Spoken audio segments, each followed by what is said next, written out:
I jestem pięknie witam wszystkich. Dzień dobry wieczór, panie i panowie, witam wszystkich w tym przepiękny, tak, niedzielny, nie będzie wieczór. Ja nazywam się Marcin Skruch i dzisiaj sobie pogadamy o tym, co tam ciekawego w kinie, w komiksach, co jeszcze w grach, ogólnie co tam ciekawego w Hormudzie. Tematu dzisiaj jak najbardziej nie zabraknie, bo oprócz tego, że Jay i Cichy Bob powracają, bo to rzeczywiście będzie klucz dzisiejszego odcinka i nie tylko tak naprawdę Jay i Cichy Bob powracają, bo sprawdziłem sobie jeszcze wcześniej i Kevin Smith się okazuje być zapracowaną bestią. Ale to rzeczywiście do Kevina Smitha jeszcze wrócimy za czas jakiś. Dzisiaj pogadamy m.in. o Deadpoolu 3. Tak, tam się rzeczywiście coraz więcej dzieje. Będzie o nowym projekcie Jamesa Gunna. Niestety będzie cykl PESEL, nie oszukasz, bo odszedł od nas proszę bardzo, Ryan O'Neal.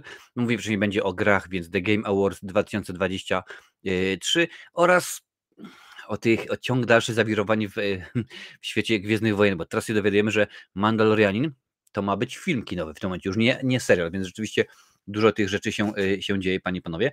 Oczywiście mam dla was kilka rzeczy od Amazona oraz pokażę wam, bo jak to mawia siostra Anastazja, drogą kupna nabyłem. Cześć, witam cię, Wiktor Z. Dzień dobry, Marcin. Czy dzisiaj obok ciebie może usiąść Bob? Jak tam, co tam i jak zdrowie? Bob, a nawet Boba chyba w tym momencie wywaliłem na strych. Oczywiście, bo troszeczkę dużo miejsca zajmuje. Nie, dziękuję, na razie nie będzie siadał. Cześć Marcin, panie i panowie. Wszystko w porządeczku, dziękuję bardzo. Dzisiaj byliśmy na kiermaszu świątecznym w Waterford. Jeździłem dzisiaj na łyżwach, jak co roku. Domyślam się, że jutro plecy będą tak naparzały, że po prostu będzie nieporozumienie, no ale będzie zabawnie. Słuchajcie, zanim zaczniemy odcinek, przypomnę tylko, w tym momencie skończyliśmy, no tak to się akurat zdarza, skończyliśmy omawiać filmy z serii Terrifier, ogólnie filmy z Artem Clownem, więc rzeczywiście to w tym momencie się już zakończyło, a skoro się zakończyło, to trzeba, ażebyście podali pomysły na nowy jak najbardziej, do nowego cyklu. Macie czas do środy. Tak, do środy ja wam zaraz w momencie wrzucę tutaj link na propozycje kultowe horrory. Proszę bardzo, ciach. Tam możecie wysłać swoje propozycje. Do tej pory dosyć dużo się rzeczywiście już ich pojawiło. Nawet wam tutaj pokażę. Tylko sobie muszę to wszystko ustawić. Pyk, ciach, prach. Lecimy i udostępniamy. Jest jak najbardziej i teraz wrzucamy to i to powinno zejść tak. Super. Słuchajcie, jak mówiłem, czekam na wasze propozycje. Czekam powiedzmy do wtorku, do północy. Może rzeczywiście tak być. Co już, oczywiście jest tutaj lista dla tych, którzy jeszcze nie widzieli, które horrory już były omówione, żeby nie powtarzać, więc tak tylko to patrzę. Oczywiście, skoro jest zima, to proponuję Cicha Noc, Śmierci Noc albo trylogię Hostel. Tu może jakieś kultowe masakry, Cannibal Holocaust, Hejtania Salo, seria Guinea Pig albo Necromantic, obie części. Zobaczymy. Pamiętajcie, że wyrzucacie te propozycje i te, które pojawiają się najczęściej, te, które dostają najwięcej łapek tutaj właśnie w tym poście, to one będą brane pod uwagę. Ja cały czas dodaję trylogii Matek Argento. No zobaczymy. Fantazm po raz który się oczywiście pojawia. Cube, gatunek Blair Witch Project, Wilczyca, Frankenstein, Ulice Strachu, The Grudge Ring. Co tutaj mamy dalej jeszcze? Moje super krwawe urodziny, Skowyd, Uśpiony obóz, VHS, Hell House LLC. Ja nie ustępuję, pisze Lancel, a seria Gatunek albo Gabinet Figur Woskowych. No wiesz, że gatunek się 2 razy powtarza, więc może będzie do głosowania. Maniac Cop. Przypomnę, że Maniac Cop już był nawet głosowany, ale niestety nie wybraliście. Rekinado. Przed tym się bronię, zobaczymy jak to będzie. Dzieci Kukurydzy, Suspiria, Moja krwawa walentynka lub Carrie. Carrie bym bardzo chętnie mówił. Resident Evil też rzeczywiście mnóstwo serii. Hotel Zła. FNAF. No FNAF nie będzie, bo oczywiście Five Nights at Freddy's już było omówione jako premiera, kiedy rzeczywiście film się pojawił. Cześć, witam cię bardzo serdecznie, Katarzyno Dobek, fajnie, że jesteś z nami. Przypominam, panie i panowie, zaraz o tym wam też powiem. Cześć, Adalet, witam. Jest i Jurek Piechota, Wiktor dał swoją propozycję, super. Skoro to jest Katarzyna, to ja przypominam, panie i panowie, że już za tydzień, tak, już za tydzień, w najbliższą niedzielę oczywiście, tylko że nie o 20 czasu polskiego, tak jak się spotykamy dzisiaj, panie i panowie, a o 18 czasu polskiego będzie miał miejsce przepiękny odcinek pamiętacie, mam nadzieję, że o tym odcinku. Charytatywny quiz filmowy. Lincoln, Brody z kosmosu, Kocham kino, Galeria horroru oraz Kasia, właśnie Kasia Dobek, będą odpowiadali na pytania. Troszkę wam powiem, jest 10 kategorii. W każdej kategorii oczywiście jest po 5 pytań, więc będziemy dla was również rozdawać nagrody, bo okazało się rzeczywiście bardzo fajnie, że kilka nagród mamy dla was. Po pierwsze, z racji tego, że prowadzę ten kanał, więc stwierdziłem, trzeba rzeczywiście wam coś dać.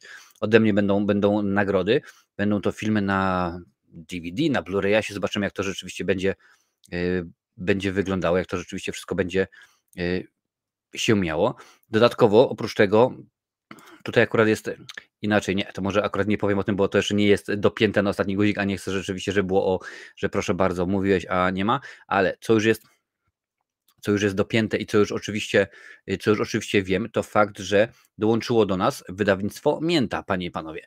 Mięta, czyli twoje ulubione książki. Wiecie, że na kanale co jakiś czas pojawiają się pisarze.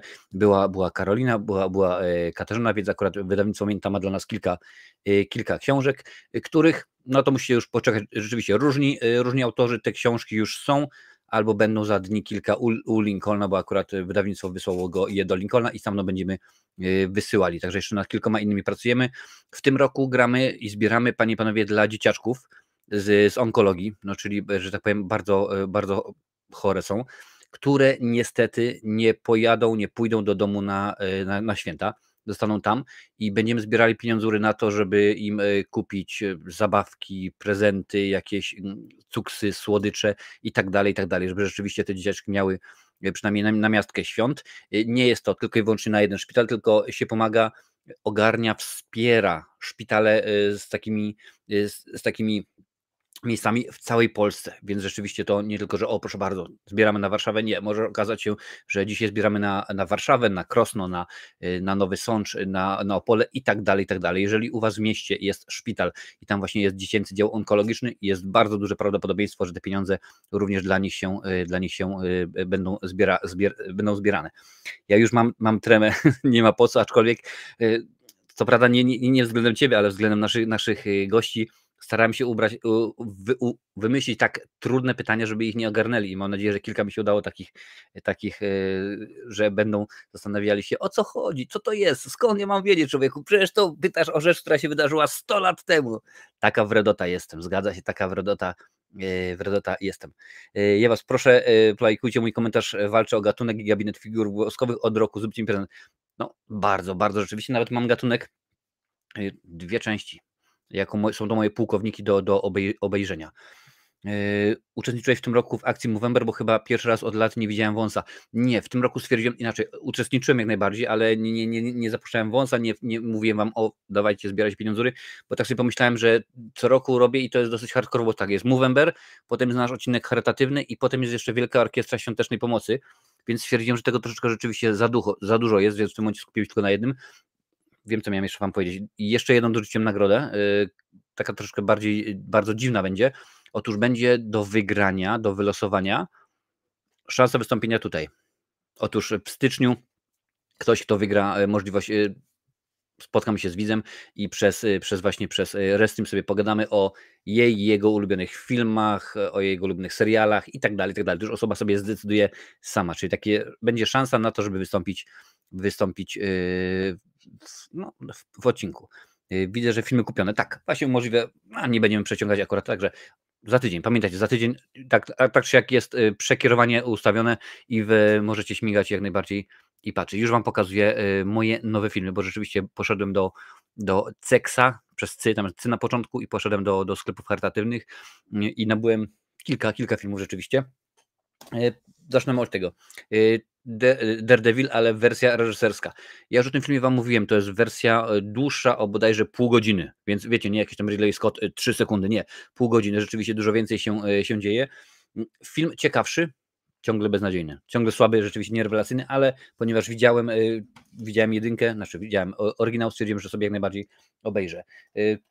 Drugi to jest, musicie podrzucać tytuły polskie, bo nie znam, Fenomen chyba z Johnem Travoltą, jak tutaj widzicie. jest film. On ma specjalne moce, że tak powiem, uzdrawiania w tym filmie, jeżeli dobrze pamiętam. Widziałem to dawno temu, kiedy to wychodziło.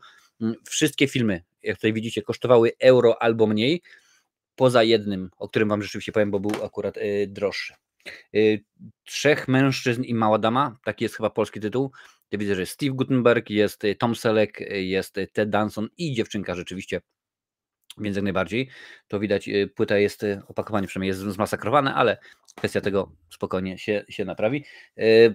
Tutaj to jest film dla mnie zaskoczenie. Till the Clouds Roll By. I rzeczywiście tak naprawdę wziąłem go ze względu na nazwiska, bo pojawia się m.in. Judy Garland, jest Frank Sinatra i to jest The Life Story of Great American Songwriter Jerome Kern featuring a variable Who's Who of Hollywood, czyli tak naprawdę powiedzmy pewnego rodzaju biografia, dramat. Nie wiem, totalnie nie mam pojęcia, co to jest. Stwierdziłem, że skoro jest Judy Garland i Frank Sinatra, wezmę, obejrzę. Może być. Tutaj film, którego mimo wszystko jestem orędownikiem, Mortal Kombat. Wiem, że akurat to powinienem mieć na Blu-rayasie, a nie na DVD, ale akurat Maja również lubi ten film i obejrzała sobie. I to naprawdę ona wzięła. Możecie się spodziewać skruch. A czemu ty w ogóle do tej pory jeszcze nie miałeś obecności? No nie miałem obecności. Okazało się, że z uniwersum obecności mam niewiele, więc pierwsza część już jest tutaj. Norman Jamison, tak jest rzeczywiście to jest jego reżyseria. Musical Andrew Lloyd Webbera, panie i panowie, czyli Jesus Christ Superstar. No tak, żeby było widać. O, proszę bardzo, tak, jak najbardziej. To jest właśnie ten film, który teraz chciałem powiedzieć, który kosztował 12 euro, ale nie za jeden film, tylko za 5 tytułów. Tak, zgadza się, bo chodzi o to, jest taka fajna paczka Omen. O, tutaj widzicie ładnie. Omen Pentology, czyli 5 tytułów. Oczywiście pierwszy Omen 30, wersja 30, ale się dzisiaj kręcę. Wersja odtworzona z okazji 30-lecia filmu. Omen 2, Omen 3 The Final Conflict, Omen 4 Awakening i potem ten Omen z 2006 roku. Pokażę wam zresztą, jak to wyglądało. Tak trochę, jak tak popatrzycie z boku, to tak trochę wygląda jak VHS, co nie? I rzeczywiście bardzo mi się to podoba. W środku jest rzeczywiście jeszcze taka dosyć konkretna, zacna książka. I tutaj widzicie, jest oprócz tego, że każdy z filmów jest, to jeszcze dodatkowa jest płyta z bonusami. A płyty z bonusami, oj, pokażcie tam. A płyty z bonusami my bardzo, bardzo lubimy, więc rzeczywiście Omen mam już teraz skompletowane wszystkie części. Póki co, oczywiście. Też nie wiem, teraz możecie też podrzucać polski tytuł Collateral, Tom Cruise i Jamie Foxx. Rzeczywiście całkiem przyzwoite kino. Pokaż, żeby się to nie odbijało. O, proszę bardzo, tak. Jedna z niewielu, chyba jedyna rola Toma Cruise'a, gdzie jest z Wallem. Tutaj proszę bardzo, Wiktor, ale pamiętaj, Marcin, te 8 sekund zmieniam całkowicie wydźwięk tego filmu. Teoria Wielkiego Podrywu? Bodajże tak mi się wydaje. Ładne wydanie tego menu, rzeczywiście bardzo ładne, naprawdę. Akurat to Maja mi wyszukała, także no jeszcze sobie nie zobaczyła tego filmu i pewnie sobie prędko nie zobaczy. The Breakfast Club. Proszę bardzo, The Breakfast Club. Emilio Estevez, m.in. Molly Ringwald, Anthony Michael Hall, rzeczywiście bardzo, bardzo fajny. Pamiętam również, że ten film widziałem wiele lat temu, ale już to było dawno temu. Tego filmu natomiast nie widziałem i będę chciał go obejrzeć, bo lubię Danny'ego Boyla, lubię filmy Danny'ego Boyla, a to jest chyba tytuł Niebiańska plaża, tak mi się wydaje, oczywiście z Leonardo DiCaprio. Tutaj widzicie dokładnie jak to wygląda. Dosyć ciężkie, bo jest dosyć duży, no nie wiem, dodatek, gazetka, jak zwał, tak zwał. Coś dla fanów filmów kopanych, czyli dawno temu w Chinach, część druga, Jet Li oczywiście szalej. Jedynkę, z tego co pamiętam, mam, ale akurat to nie są takie filmy, że musisz znać jedynkę, bo inaczej nie będzie. Nie musisz znać jedynki, bo niekoniecznie. No i na koniec film Olivera Stone z Nicolasem Cage'em i Michaelem Penną w rolach głównych, czyli World Trade Center. Proszę bardzo. I to tyle. Takie są dzisiaj, że tak powiem, skromne świąteczne zakupy, no ale zobaczymy, może Gwiazdka coś tam jeszcze podrzuci, może coś się jeszcze pojawi. Zobaczymy, jak to będzie, panie i panowie. Tak to wygląda z filmami. No ale skoro mamy już filmy z głowy, no to w tym momencie śmigamy i lecimy dalej, bo teraz pora na Amazon Poleca. Amazon Poleca to oczywiście cykl, gdzie wrzucam wam filmy, które rzeczywiście jakoś tam wskoczyły do mnie, Amazon mi zaproponował, no ja uznałem, że rzeczywiście one są na tyle, już się pokazało? Jeszcze nie pokazało. One są na tyle rzeczywiście ciekawe, na tyle wartościowe, że można Wam je polecić.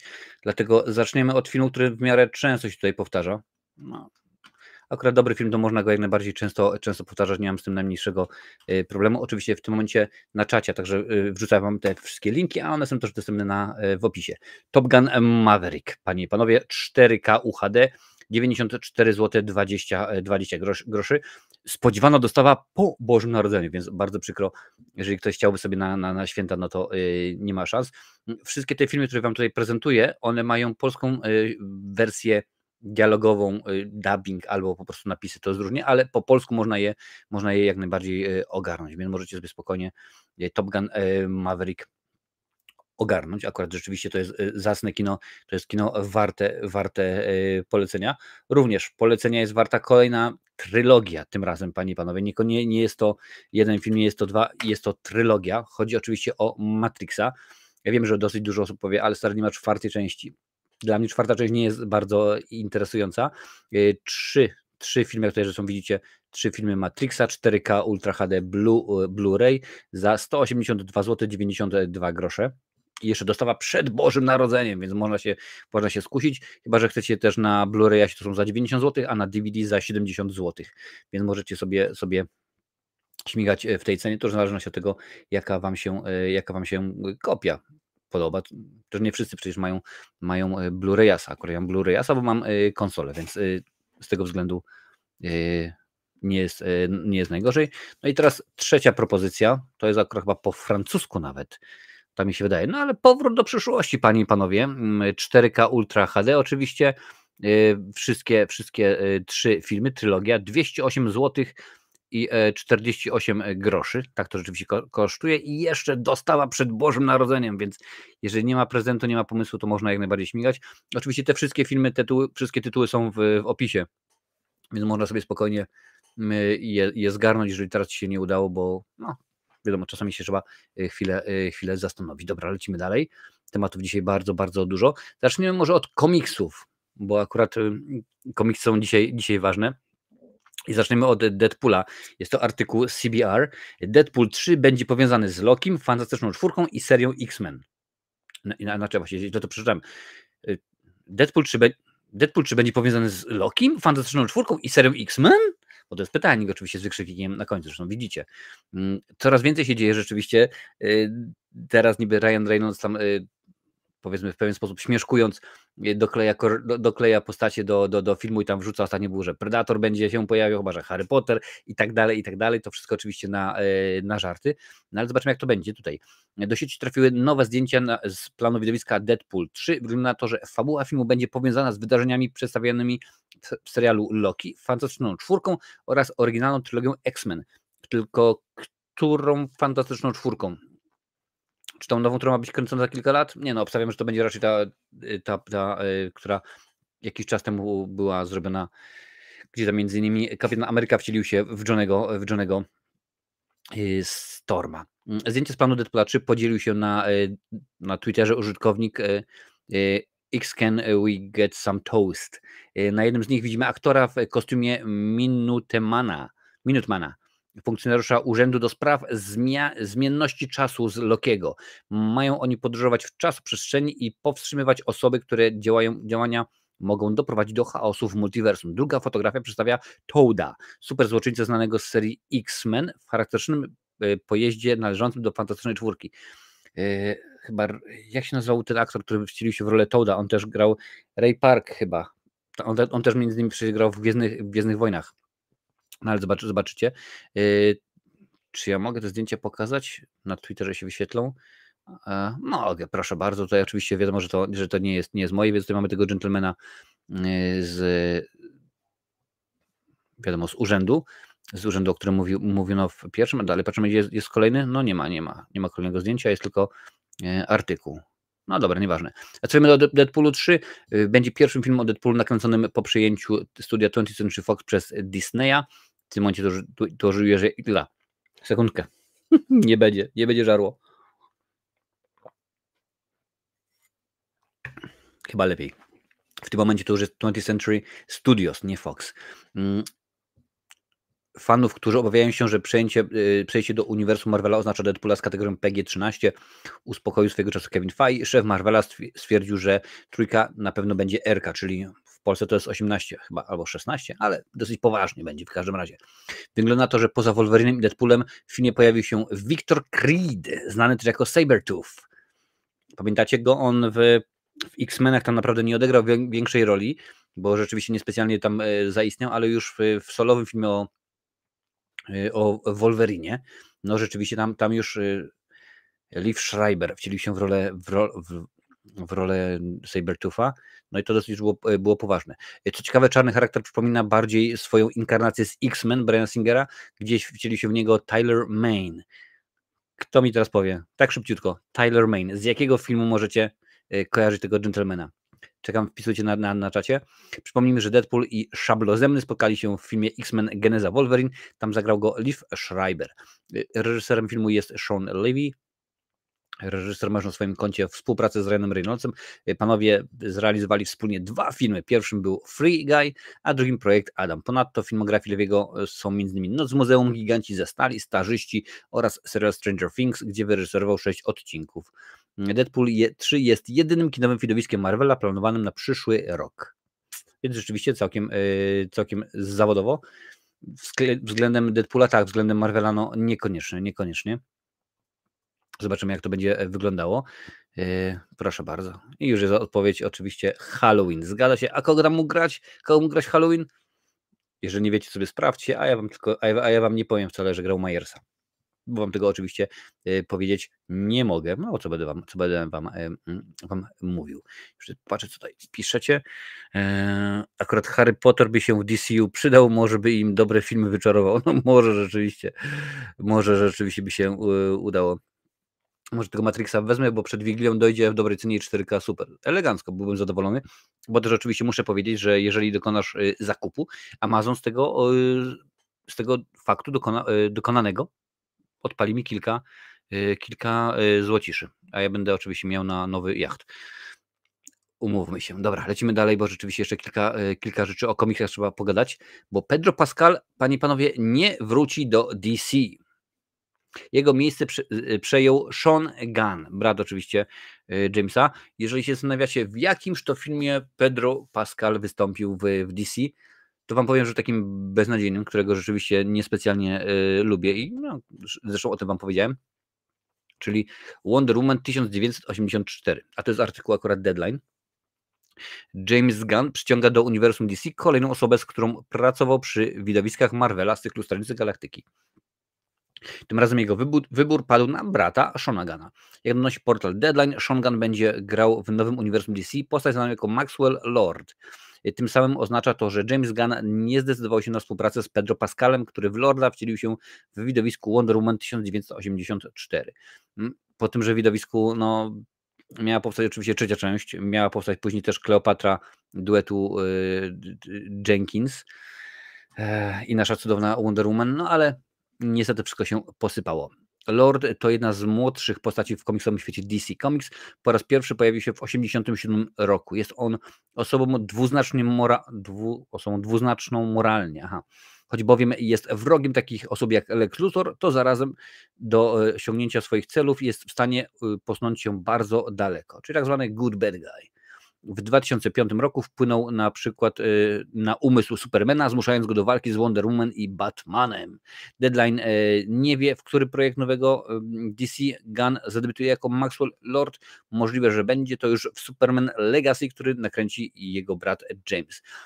Z tego, co też wiem, czytałem tam jakaś plotka, że ma się również Supergirl pojawić właśnie w tym filmie Superman Legacy, ale tak jak mówiłem, to dopiero plotka. Szukam dobrej polecajki serialu jednosezonowego na Max 2 albo miniserialu z ostatniego roku. Wczoraj Ormando mi polecił Tokyo Vibe. Niby dobry. Tokyo Vice, przepraszam, niby dobry. No, to możesz sprawdzić. Akurat Tokyo Vice nie kojarzę, ale jak dobrze wiecie, ja serialowo jestem do tyłu. Jeżeli macie jakiś fajny serial, polećcie coś Lancelowi. Marcin ma jacht, a jak gdzieś nim płynie, to śpiewa Żegnaj Irlandio, czas drogę mi już. Dokładnie, w porcie gotowa stoi moja łódź. Na Wielki Ocean przyjdzie mi zaraz pójść.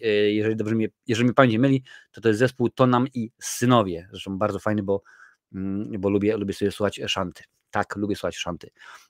Słuchajcie, przychodzi taki czas, że trzeba pogadać o tym, że PESEL-u niestety nie oszukasz. I o tym w tym momencie sobie pomówimy. Nie żyje Ryan O'Neal, gwiazdor Love Story Barry'ego Londona, miał 82 lata, podaje The Hollywood Reporter, więc rzeczywiście całkiem zacny wiek. Nie żyje Ryan O'Neal, amerykański aktor znany był z ról takich jak filmach jak Love Story, Papierowy Księżyc, Barry Lyndon, O jeden most za daleko i serialu Kości. Tam grał rolę głównej bohaterki.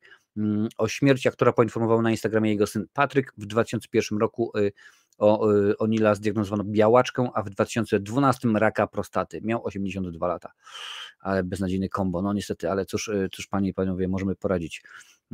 Kilka słów na temat filmografii, na temat życia Ryana. Grał między innymi w takich serialach, lance dla siebie, jak Empire, Peyton Place i Perry Mason. Pierwszą dużą rolę filmową przyniósł mu film Wielki Skok. Prawdziwym przełomem stał się jednak dopiero występ u boku Ali McGraw w romansie Love Story.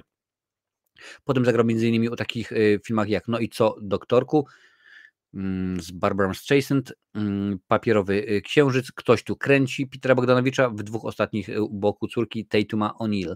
Barry Lyndon Kubricka, kręcony m.in. w Irlandii, O jeden most za daleko Richarda Attenborough i Kierowca Waltera Hilla. Ponadto jego filmografii są takie filmy jak Świetnie, Partnerzy, Różnice nie do pogodzenia, Gorączka hazardu, Twardziele nie tańczą, Wszystko jest możliwe, Efekt Zero, Rycerz Pucharów, Terensa Malika. Swoją najważniejszą późną rolę zagrał w serialu Kości, gdzie wystąpił jako Max Keenan, ojciec głównej bohaterki Temperance Brennan. Prywatnie był związany z aktorką Farrah Fawcett, rzeczywiście bardzo znana aktorka. Ci wszyscy, którzy pamiętają chociażby Aniołki Charlie'ego, wiedzą dokładnie o kim mowa. Ryan, twoje zdrówko. Panie i panowie, no tak to rzeczywiście jest, a z tymi badziewiami typu rak, jakaś tam przewlekła choroba, no naprawdę nie sposób wygrać. Barry Lyndon nie żyje, szkoda chłopa, choć tylko film z Kubrickiem go kojarzyłem. No widzisz, to jest w ogóle też zadziwiające, że my potrafimy dolecieć na Marsa, potrafimy zbadać, że tak powiem, księżyc, no a niestety nie potrafimy wyleczyć raka. No smutna sprawa. A propos księżyca, to ostatnio oglądałem film Moonfall. Nie wiem, jaki jest polski tytuł, musicie mi wybaczyć. Oczywiście film Irlanda, Ameryka. Tak, to ten od Dnia Niepodległości, od Uniwersalnego Żołnierza i tak dalej, i tak dalej. I rzeczywiście było dosyć ciekawe. Tylko przypomnę, że nadajemy dzisiaj na 5 platformach. Jesteśmy na YouTubie, na Facebooku, na Twitchu, na LinkedIn, a także na Twitterze w X-ie, więc tak samo będzie nasz odcinek charytatywny nadawany na wszystkich tych platformach. W razie W, pamiętacie, była taka sytuacja, że pewnego dnia YouTube się haczył. Gdyby się haczył, możecie zmykać na inną platformę, tam rzeczywiście będzie cały czas można obejrzeć bez najmniejszego problemu. Słuchajcie, to pewnie akurat tutaj powinien pojawić się Lincoln albo Madame Perfumella, bo oni uwielbiają gry, bo teraz będzie kilka słów o The Game Awards 2023, bo rozdano je, jak się można łatwo oczywiście domyśleć. Nagrody The Game Awards 2023 rozdane, podaje nam VGA. Zakończyła się gala The Game Awards, często nazwana growymi Oscarami. W tym roku mimo wielu wybitnych i doskonałych tytułów, kilka gier wyraźnie wyróżniało się spośród innych, zdając się być oczywistymi faworytami w swoich kategoriach jeszcze przed rozdaniem nagród. Jednak jak pokazało samo wydarzenie, nie wszystkie wyniki były tak przewidywalne, jak mogłoby się wydawać. No, czyli niekoniecznie tak akurat jak przy okazji Oscarów, które rzeczywiście aż do bólu są przewidywalne. Dobrze, już patrzymy, słuchajcie, nie będziemy w tym momencie omawiać dokładnie wszystkiego po kolei, tylko przeczytamy, kto co wygrał. Jeżeli jakiś tytuł wam się rzuci w oczy, to dawajcie znać. Zwycięzcy The Game Award. Gra roku to Baldur's Gate 3, więc rzeczywiście całkiem zacnie. Najlepsza reżyseria Alan Wake 2. Najlepsza fabuła również Alan Wake 2 i najlepszy kierunek artystyczny Alan Wake 2 dla odmiany. Najlepsza muzyka to Final Fantasy XVI. Najlepsze udźwiękowienie to jest Hi-Fi Rush. Najlepszy występ aktorski Neil Newborn, Ostarion z Baldur's Gate 3. Nagroda Games for Impact za Tja. Dajcie mi znać, czy w ogóle się to dobrze wymawia. Tja czy Czcia? No ciężko powiedzieć. Najlepiej rozwijana gra Cyberpunk 2077. Najlepsza gra niezależna Sea of Stars. Najlepsza gra mobilna Honkai Star Rail. najlepsze wsparcie społeczności Baldur's Gate 3, innowacja w dostępności Forza Motorsport, najlepsza gra VR AR Resident Evil Village VR Mode, najlepsza gra akcji Armored Core 6 Fires of Rubicon, najlepsza przygodowa gra akcji to The Legend of Zelda Tears of the Kingdom, nawet ja kojarzę tę grę. Najlepsza gra RPG Baldur's Gate 3, najlepsza bijatyka Street Fighter 6, najlepsza gra rodzinna Super Mario Wonder, najlepsza symulacja strategia to Pikmin 4, najlepsza gra sportowa wyścigowa Forza Motorsport, najlepsza gra multiplayer Baldur's Gate 3, najlepszy twórca Iron Mouse, najlepszy niezależny debiut Cocoon, najlepsza adaptacja The Last of Us, najbardziej wyczekiwane Final Fantasy VII Rebirth, najlepsza gra e-sportowa Valorant, no właśnie, tutaj jakby się przydał Lincoln, najlepszy gracz e-sportowy Faker, najlepsza drużyna e-sportowa JD Gaming, najlepszy trener drużyny e-sportowej Potter, nie Harry, najlepsze wydarzenie e-sportowe 2023 League of Legends World Championship. No więc rzeczywiście, jak widać, Baldur's Gate dosyć konkretnie zaszalało. Już tutaj patrzę, co wy sobie piszecie. Ja też gracz z 1/3 życia przegrana. No proszę bardzo, tak to rzeczywiście jest. Baldur's Gate ma do grania ponoć mega, no z tego co tutaj widzieliśmy rzeczywiście, biorąc pod uwagę te wszystkie gry, to jak najbardziej. Final Fantasy rewelacyjna historia, muzyka mega zaliczona na 100%, no i pięknie, bardzo mi się to podoba. Baldur's Gate świetny tytuł, Alan dopiero rozpoczęty, więc daj znać, Jurku, jak to będzie wszystko wyglądało, jak to już skończysz, no bo rzeczywiście dosyć ciekawe tytuły, dosyć zacnie to wszystko wygląda, więc nic tylko się cieszyć, panie i panowie. Także dobra, śmigamy dalej. Ja tylko przypomnę, gadamy o tym, co wydarzyło się ciekawego w tym tygodniu. Jak lubicie takie gadania, dajcie łapkę w górę. Niech nas algorytm niesie, niech rzeczywiście coraz więcej osób dołącza. Nie dołącza, a dołącza. Słuchajcie, ostatnio czytam taki fajny tekst, zanim przejdę do kolejnego artykułu, że w świecie Gwiezdnych Wojen znajduje się tysiące planet, tryliony ludzi żyjących, a my ciągle się obracamy w kręgu 20-30 osób. No i coś rzeczywiście w tym jest. Tym razem chodzi o to, że, panie i panowie, Mandalorianin ma być filmem. Taki jest pomysł, taki jest koncept póki co. Jest to akurat artykuł World of Real. Lucasfilm znów zmienia plany. Teraz Mandalorianin ma być filmem kinowym. Czemu Mandalorian? Mandalorianin, taki jest polski tytuł. Mandalorianin, po angielsku jest Mandalorian. Kiedy wydawało się, że Lucasfilm w końcu ustaliło plany powrotu marki Star Wars do kin, okazuje się, że znów wszystko się posypało. Znany z wiarygodnych przecieków Jeff Snyder w najnowszym odcinku podcastu The Hot Mic ujawnił, że to nie New Jedi Order będzie pierwszym po przerwie filmem ze świata Gwiezdnych Wojen. Szybciej zostanie nakręcony The Mandalorian. Słuchajcie, bawi mnie to, naprawdę bawi mnie to, bo dopiero co szef, że tak powiem, Disneya, czyli Bob Iger, mówił jedno, teraz drugie, Kathleen Kennedy też, no ale dobra, zobaczymy, co się panie i panowie, podzieje. No nie, to ja tą X-a mu dałem, żeby wyłączyć, a tu mi się przełącza, co to jest, anuluj, choroba jasna. Reklama, aha. The Mandalorian, rzecz jasna, już istnieje. Jest to serial platformy Disney+, który doczekał się już 3 sezonów, zgadza się. Ale akcja serialu rozgrywa się po kilku latach po powrocie Jedi w miejscu znanym jako zewnętrzne rubieże. Mieszkańców niespecjalnie obchodzi, że Imperium upadło, a na jego gruzach powstała nowa republika. Organizacja Najwyższy Porządek jeszcze się nie narodziła. Fabuła skupia się na perypetiach samotnego rewolwerowca, jednego z Mandalorian słynnych najemników i łowców głów rozpoznawalnych przez charakterystyczną zbroję. Szczegóły filmu nie są znane. No oczywiście, że nie. Jeśli jednak rzeczywiście ma to być pierwsze kinowe widowisko Star Wars od czasów Skywalker Odrodzenie, to zdjęcia musiałyby się zacząć w pierwszej połowie przyszłego roku, czyli scenariusz powinien być już gotowy. Tylko taka jedna ciekawostka. No wiesz, drogi piszący ten artykuł, nawet kiedy kręcono Ironmana, a tam też był rzeczywiście jeden gentleman, który pracował i tu, czyli Jon Favreau był zaangażowany.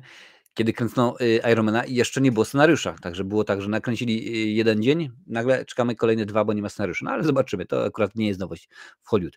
Co interesujące, informacja o tym projekcie pojawiła się zaledwie kilka tygodni po tym, jak awans na stanowisko CCO w Lucasfilm otrzymał Dave Filoni, czyli osoba odpowiadająca do tej pory za większość serialowych projektów studia. Teraz jego wpływ na filmowy oddział wytwórni mocno się zwiększy. Mówiliśmy o tym chyba tydzień albo bodajże 2 tygodnie temu. Cześć Rewanż, witam Cię bardzo serdecznie. Co dalej z Jedi New Order? Sekundkę, to już pauzujemy. Dlaczego pierwsza połowa 2024?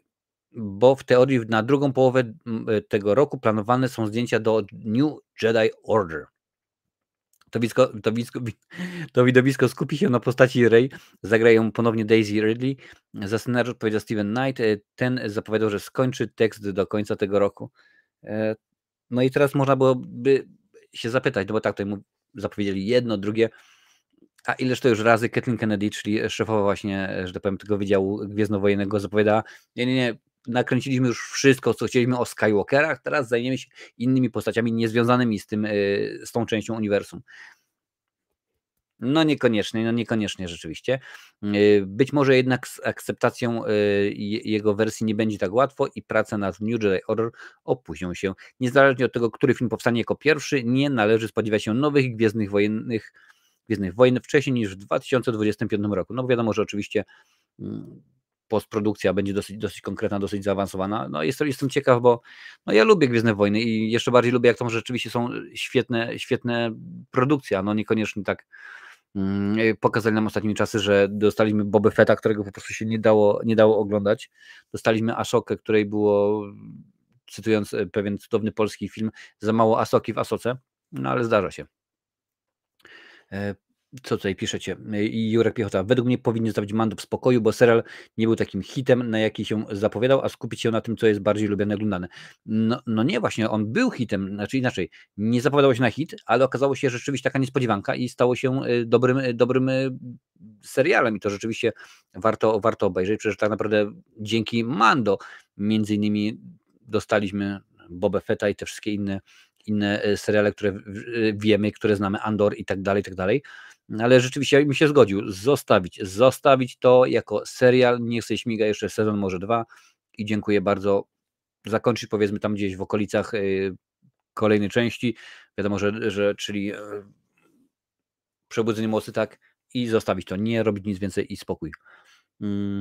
Od 15 grudnia nowy Reacher, sezon pierwszy, rewelacja, będzie oglądane. Ja też muszę chyba rzeczywiście nadrobić, bo akurat w przyszłym tygodniu mam chyba 4 dni wolnego, czyli urlopu. Zaległy, tak, no akurat ja nie jestem tym, który bardzo lubi te rzeczy. Trzeci już zapowiedziany. Tak, mówiliśmy o tym, że trzeci Reacher będzie w zeszłym tygodniu albo 2 tygodnie bodajże później. Ja jestem anty Star Wars i Star Trek, widziałem 6 części głównej trylogii, to wszystko jakoś nie ciągnie. No zdarza się. Już tutaj patrzę. Ja będę leciał. Cześć, do zobaczyska. Cześć, Paid McFly, witam Cię bardzo serdecznie. Ty, Marcin, lubisz Gwiezdne Wojny i ja natomiast kocham Powrót do przyszłości. A o Powrocie do przyszłości mówiłem na początku, o tym, że można sobie w dobrej cenie kupić Blu-rayasa 4K. Także jak chcesz, to sobie odwiń. Na początku o tym mówiliśmy. Paradoks Kamera. Ja czekam jak Star Wars powróci do kin. No tylko właśnie pytanie jest, w jakiej formie, w jakiej wersji to będzie, wiesz? Czy to będzie rzeczywiście kolejny, powiedzmy, film, czy... No bo tak, wiemy, że Andor powróci z drugim serialem, to przecież mówiliśmy już o tym w grudniu zeszłego roku przy okazji drugiego odcinka charytatywnego, bo nasz gość się na ten temat wypowiadał, że wystąpi w drugiej części, więc będzie, a co więcej, teoretycznie Ashoka ma dostać drugi sezon. Coś tam gdzieś tam jakieś plotki o tym, żeby Obi-Wan również dostał drugi sezon. Boba Fett, no po tym jak nie przyjęliśmy go dobrze, bo rzeczywiście nie był ciekawym filmem, no to chyba niespecjalnie rzeczywiście czekamy na drugi sezon. A filmowo się niby dzieje dużo, ale mało, no choroba wie. Na przykład wiem w tym momencie, że sekundkę to jeszcze. Ktoś oglądał ten serial z Godzillą, Monarch Legacy? 2 albo 3 odcinki już były i tam rzeczywiście ludzie sobie chwalą. Ja ciągle czekam, kurczę, żeby obejrzeć ten Godzilla minus one, czy bodajże taki tytuł jest. Tylko jest jeden wielki problem. To jest film japoński, panie i panowie, i no co tu będę dużo wam mówił. Film jest po japońsku, więc trzeba z napisami po angielsku, tak? No a Irlandczycy to nie jest rzeczywiście nacja, która ma ochotę oglądać filmy z napisami w kinach. Ja pamiętam nawet, był swojego czasu w lokalnym tutaj kinie, w lokalnym multiplexie, taki cykl co czwartek był właśnie kino, nie pamiętam jak się nazywał, umówmy się, kino światowe.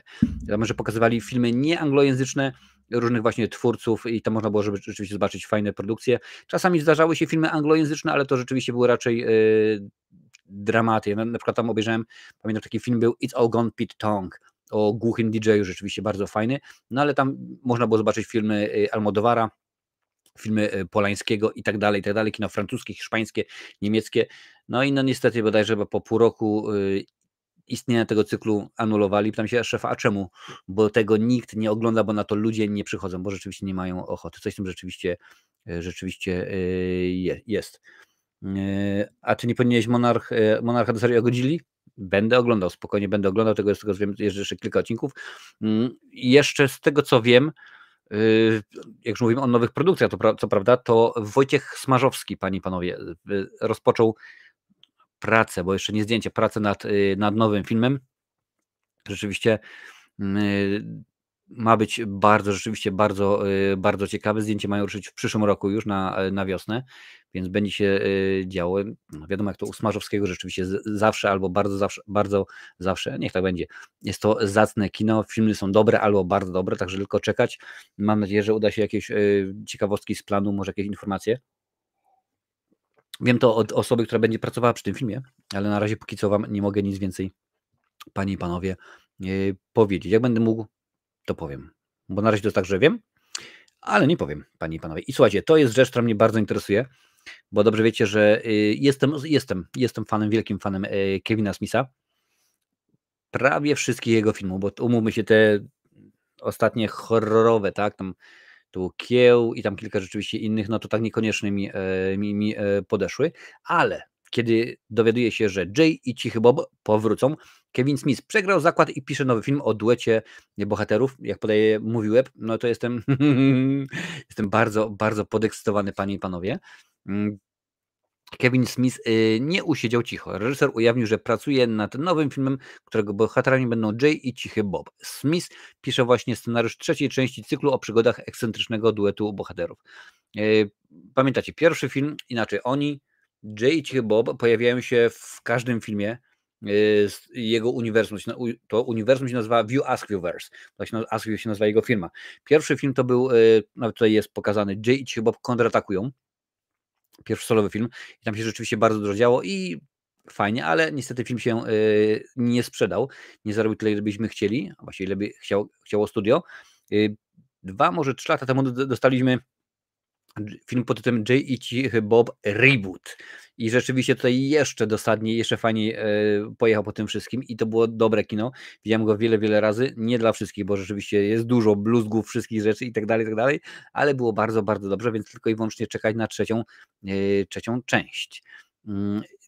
Jason Mewes i Cichy Bob pojawili się dotychczas w każdym z filmów tak zwanego View Askeverse. Dopiero co mówiłem, czyli kinowego uniwersum Kevina Smitha. Duet doczekał się 2 produkcji o swoich własnych przygodach. Dopiero co powiedziałem. Czyli Jay i Cichy Bob kontratakują oraz Jay i Cichy Bob powracają. Aha, czyli taki jest polski tytuł, reboot, powracają. No dobrze, niech będzie. Piszę właśnie kolejny film o Jayu i Cichym Bobie, przyznał Smith w wywiadzie dla popculture.com. Ja i Jay, mowa o Jasonie Mewsie, o twórcy roli Jaya, zawsze mamy mnóstwo frajdy przy tych filmach. Przegrałem z nim zakład i piszę kolejną część.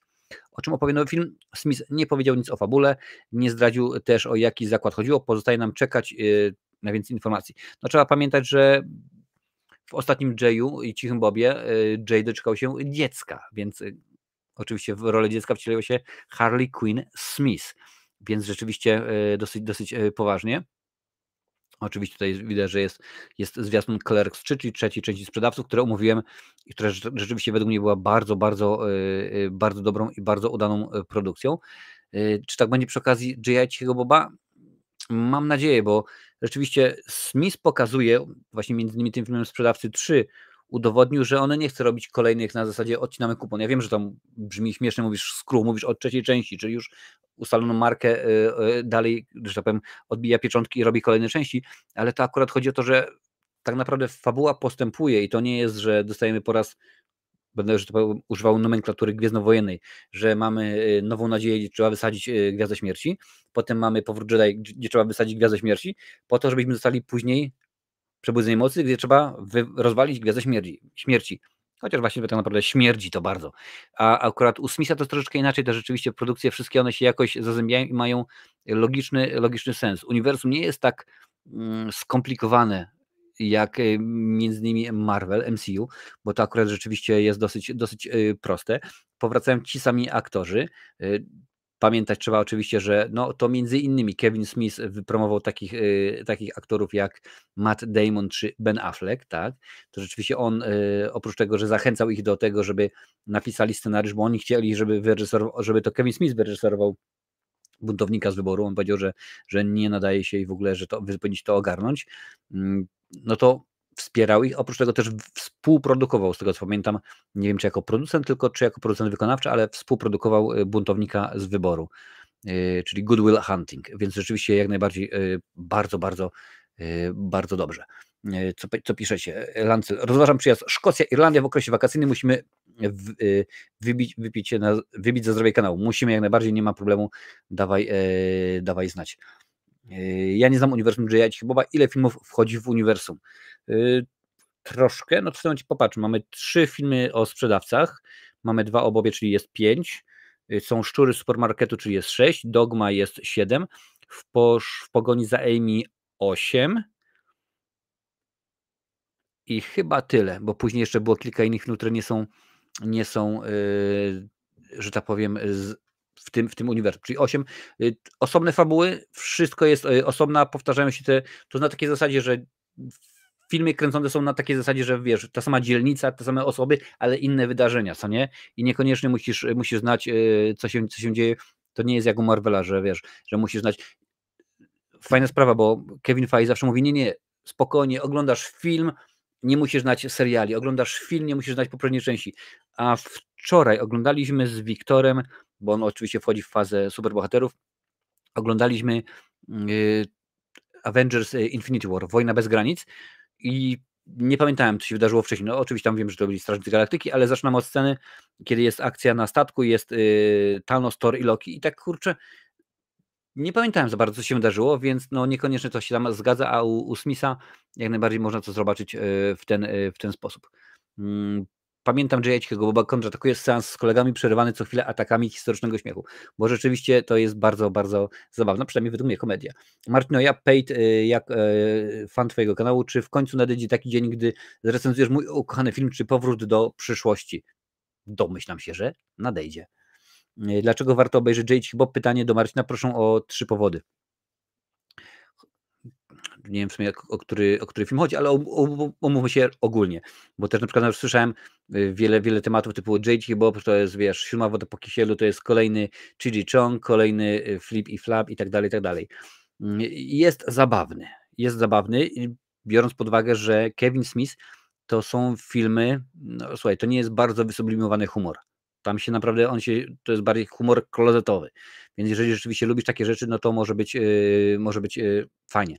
Po drugie, w bardzo umiejętny sposób według mnie naśmiewa się i wykorzystuje popkulturę, bo J.I. Bob kontratakują, czyli że powiem pierwsza część z tej trylogii, która teraz będzie, to rewelacyjnie wyśmiewany się z Hollywood. Tam przecież pamiętam nawet w pewnym momencie pojawiają się na planie Krzyku któregoś, pojawia się Wes Craven, oczywiście pojawia się Ghostface i tak dalej, że to rzeczywiście jest w ten sposób.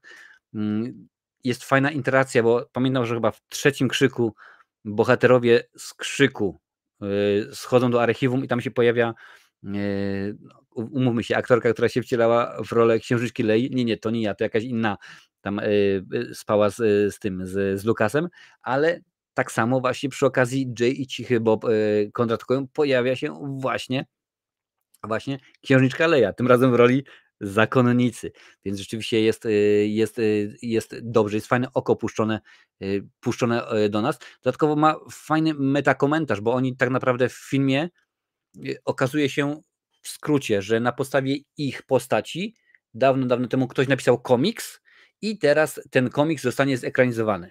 No i nikt się nie pytał o prawa, a musieli, bo tam rzeczywiście jest podane te wszystkie rzeczy. Wiadomo, ci chyba to wszystko wyłuszczył i jadą do Hollywood, żeby powstrzymać produkcję filmu, bo ludzie o nich bluzgają w internecie. Rzeczywiście dosyć konkretnie, a tak naprawdę oni nie bluzgają o nich, tylko o tych postaciach. No i w pewnym momencie postanawiałem coś z tym zrobić, bo okazuje się, że no nie da się tego powstrzymać, żeby ludzie bluzgali. Jedyna opcja taka, żeby powstrzymać ludzi bluzgając na ciebie, to pojawić się u nich w domu. No i wiadomo, więc rzeczywiście bardzo fajny komentarz meta, jest bardzo zabawny, a dodatkowo, jak mówię wcześniej, świetne puszczanie oko do popkultury. Ale Kevin Smith oprócz tego, że właśnie pracuje chciałem powiedzieć na planie, ale nad trzecią częścią Jaya i Cichego Boba, no to nie jest jedyna produkcja, więc w tym momencie Lancel, pospiesz się, bo bardzo, że tak powiem, rozrasta się to ich uniwersum. Czy jest dostępne dziś na streamingu? A zobaczymy, wiesz, bo akurat motyw jest taki, że często jak się pokazuje na Filmwebie, to oni pokazują, gdzie to można obejrzeć. Proszę bardzo, jest, zobaczymy. Można obejrzeć na Megogo albo na Apple TV. Tak podaje nam Filmweb, więc na ile to jest prawdziwe, no to raczej to się rzeczywiście zgadza, więc możesz sobie sprawdzić. Możesz nie mieć Megogo, ale Apple TV Plus już możesz mieć. Nawet nie znam takiej, przynajmniej szczerze, takiej strony jak Megogo. Wiem również, że można zobaczyć na YouTubie, bo też oczywiście YouTube ma też taką opcję jak VOD, czyli można sobie wykupić i obejrzeć tam za 2 czy 3 dolary. Sprawdzimy jeszcze również CDA Premium, bo oni też lubią takie rzeczy rzeczywiście mieć. Ale jak mówiłem wcześniej, Kevin Smith, czyli ten gentleman tutaj po tej stronie, zapracowaną bestią jest, bo sprawdziłem sobie jego stronę na IMDb i słuchajcie, no to jest tylko i wyłącznie jako reżyser, bo jako producent sobie zaraz sprawdzimy również. In development serial telewizyjny Sam and Twitch. Tej produkcji oczywiście nie kojarzę, ale Two Homicide Detectives Face the Series of Dreams in New York. Okej, no czyli komiksowy. No nie będzie to pierwszy raz, kiedy rzeczywiście Kevin Smith się bawi w komiksy. Dość powiedzieć, że gdzie jest ten Daredevil, że scenariusz, panie i panowie, do tego Daredevila właśnie pisał Kevin Smith. Także rzeczywiście dosyć facet jest umoczony, a poza tym wiele komiksów sam również napisał. Moose Jaws. Moose Jaws to jest właśnie like Jaws but with moose, czyli tak jak szczęki, tylko że z łosiem. No Kevin Smith pokazał, że rzeczywiście lubi się bawić tymi horrorami. Mnie niekoniecznie przekonują te rzeczywiście jego wybryki. No tutaj widać, że Harley Quinn Smith się pojawi. Jason Mewes, Kevin Smith również. Nie jestem przekonany co do tego, no ale to ja oczywiście prywatnie. Helena Henbeck. Są oczywiście wszystko produkcje, które są gdzieś tam powiedzmy tworzone, czyli kolejny film komiksowy. Making Teams with a Hell to Save Existence from Extinction Hands of Rapturing Giant Jesus. No czyli w ogóle już hardkorowo, czyli już rzeczywiście grubo. Tutaj, w tym momencie już nie to, że gdzieś tam in development, czyli trwają prace, nie, tu już w tym momencie są prace preprodukcja. Sekundkę, naprawdę. Preprodukcja, co to oznacza, że w tym momencie jest już scenariusz, są już tam, gdzie powiedzmy pieniądzury, zbierają ekipę, pozwolenia, lokalizacje i tak dalej, i tak dalej. I to jest Twilight of Mallrats, czyli zmierzch szczurów z supermarketu, więc jest to kontynuacja oczywiście filmu sprzed wielu, wielu lat. Specjalnie pamiętam, Claire Forlani powraca jako Brandy, Shannon Doherty jako Ren Mosier, Rumored, bo oczywiście Shannon Doherty również występowała. Nie wiem, jak to się uda, ponieważ Shannon Doherty jest bardzo chora. To jest bodajże chyba 3. czy 4. stadium raka. Rzeczywiście jest grubo, no ale zobaczymy. Mam nadzieję, że coś się uda. Oczywiście Jason Lee po raz wtóry jako Brody powraca, Joy Lauren Adams jako Gwen Turner również. To są wszystko te osoby, które teraz podaję, które mówię. To są wszystko osoby, które się pojawiają w tych wszystkich filmach właśnie View as Viewers. Jeremy London jako T.S. Queen oczywiście, Jason Mewes jako Jay i Kevin Smith jako cichy Bob. Więc no niestety tutaj nie ma więcej informacji, a domyślam się, że pewnie się niedługo pojawi. Pojawi się, proszę bardzo, jeszcze Ben Affleck, to jest potwierdzone. Kevin Smith potwierdził, że pojawi się Ben Affleck. O jacie. Ben Affleck w roli Shannona Hamiltona. On oczywiście jest w tym filmie i był on chłopakiem tak, René Mosier, czyli Shannon Doherty. No ale dobra, Szczury z supermarketu. Mamy dalej i to jest The 4:30 Movie. Preprodukcja również trwa tutaj. A group of teens in the 1980s spent a day theater hopping. No i czyli dzień w kinie, więc rzeczywiście zacne. Już tutaj patrzę. Od czego warto zacząć? Od sprzedawców? Tak, Sprzedawcy to jest jego pierwszy film, czarno-biały. Nawet mam gdzieś... A pokażę ci, sekundkę.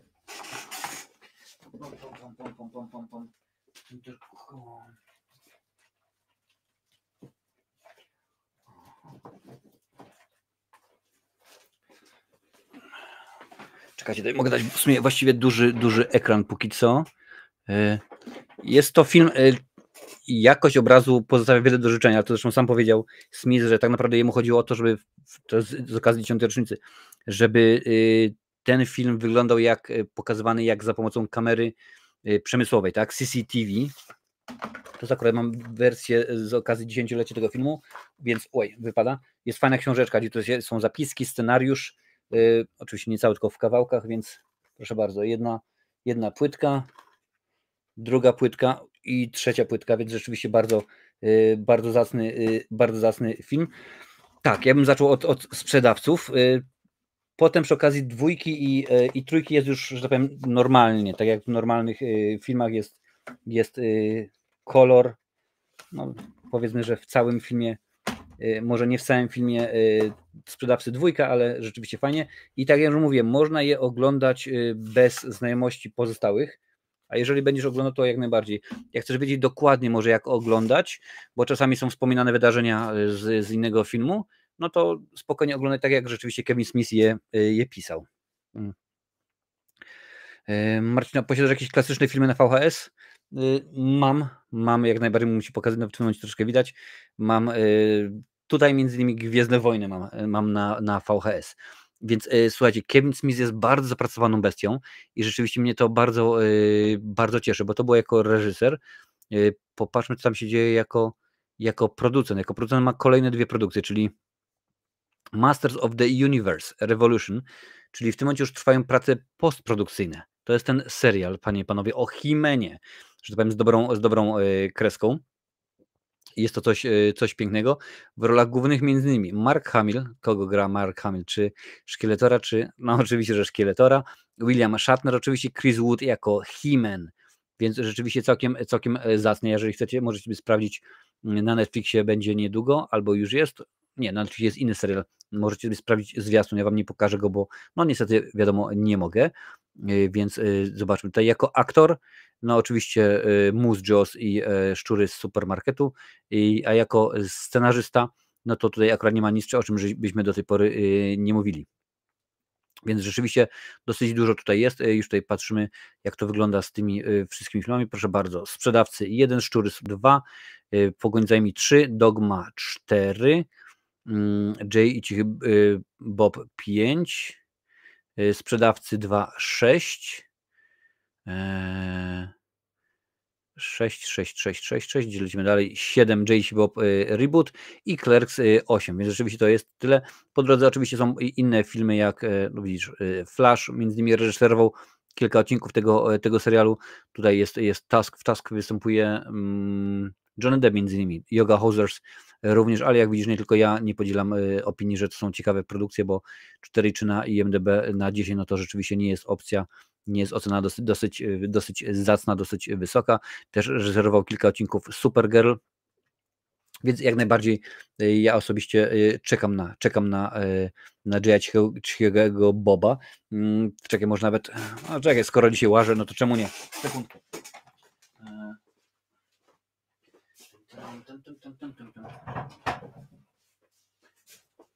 Mam akurat pod ręką z tego względu, że nie tak dawno je kupiłem na jakimś bazarze i pokazywałem je. Proszę bardzo, o takie, tak żeby było widać.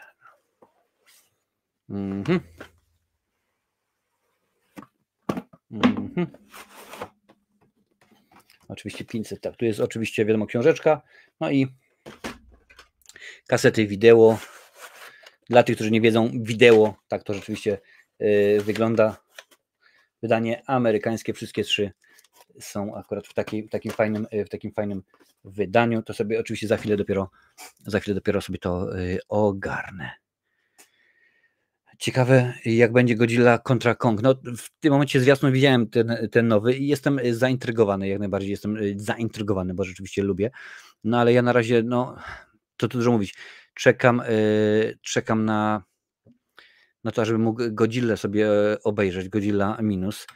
No niestety nic nie wskazuje na to, żebym mógł sobie to obejrzeć w najbliższym czasie. Co prawda wczoraj widziałem nie Godzillę, a nowego Willy'ego Wonkę, więc recenzja powinna wjechać jutro, jeżeli wszystko się zgra, a jeżeli nie, to w piątek. No nie ma, u mnie w kinie w lokalnym grają Renaissance, film by Beyoncé, Napoleona cały czas, także no niekoniecznie to będzie dosyć ciekawie. No jeszcze nową wersję Hunger Games, nową kolejną część tegoż filmu.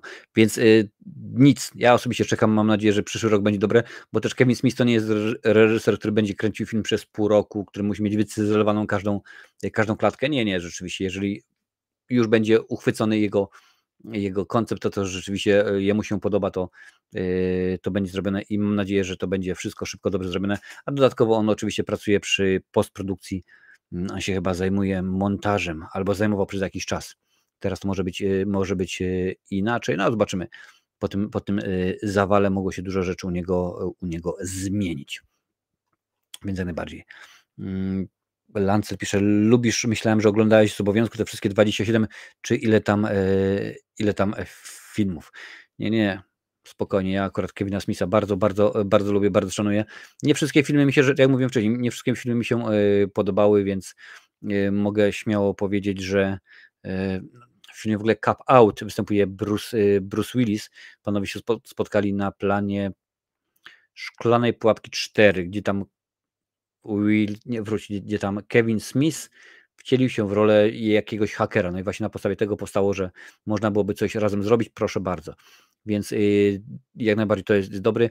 Jersey Girl nie widziałem.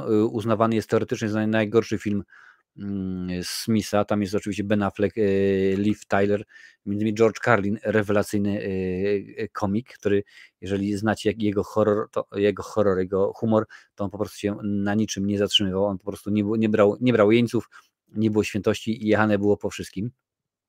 Więc rzeczywiście on w tej produkcji również występuje. Co tam jeszcze takiego?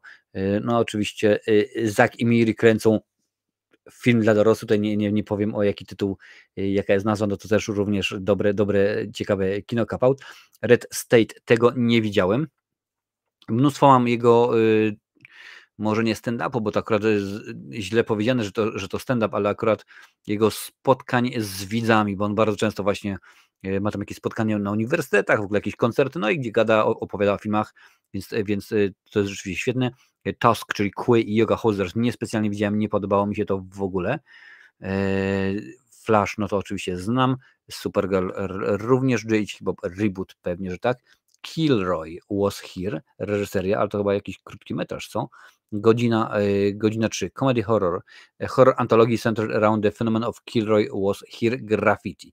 No więc rzeczywiście kolejna antologia, może akurat nie będę oglądał, bo po All Hallows Eve mam niekoniecznie ochotę oglądać, a w ogóle okazało się, że All Hallows Eve wychodzi gdzieś na dniach, 3. część, więc możliwe, że to rzeczywiście będzie kolejny film do omówienia.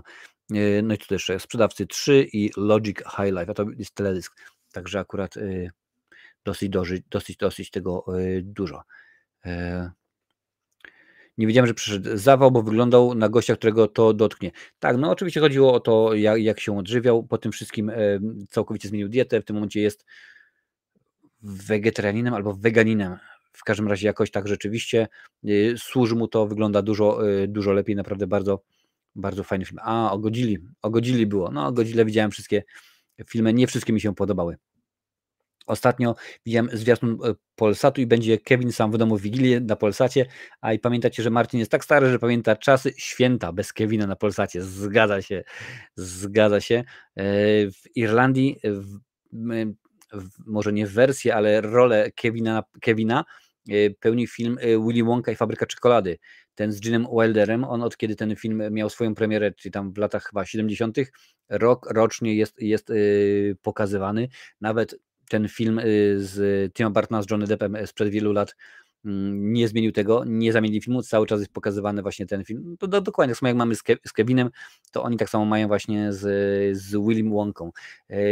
Ten nowy wydaje mi się, że też nie zmieni tego faktu, bo nie wiem w ogóle, czy wiecie, tylko wam powiem w tym momencie, że nowy Willy Wonka to jest musical. Mogliście tego nie wiedzieć, bo w zwiastunach ani pół słowa nie ma na ten temat, ale nowy Willy Wonka to jest musical. No dobra, jutro na ten temat będzie, mam nadzieję, że będzie zawodowo.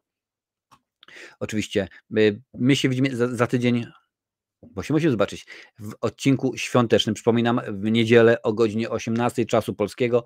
Tutaj wam pokażę po raz wtóry.